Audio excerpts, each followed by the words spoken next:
Ерінің қасиеті әйелінің тазалығынан. Зеңгі баба буаз сиырдың бұзауының түртісін тумай жатып, дәл айтатын көріп кел әулие болыпты. Жары Әнуар ана да тегін адам болмапты. Ол Зеңгі бабаның ас ауқатын дайындап, адал қызмет етіпті. Тамақ әзірлегенде ғұсыл дәретпен пісіреді екен. Бірде ас дайындап жатып, басындағы жаулығын түземек болады.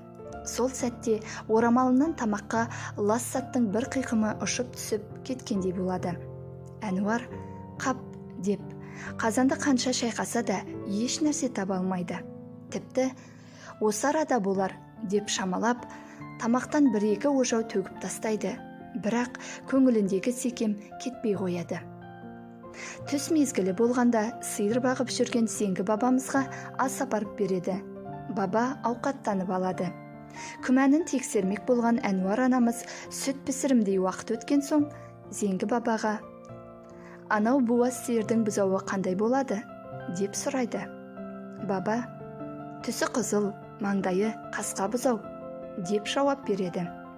Әнуар анамыз жымиып «Құйрығының ұшы ақ, қызыл бұзау» дейді. Зеңгі оған бір қарап ойланып қалады. Уақыты жеткенде буаз сиыр Әнуар анамыз сипаттағандай бұзау туады. Зеңгі болжамының қате шыққанына таң қалып, неден жаңылдым деп ойланады.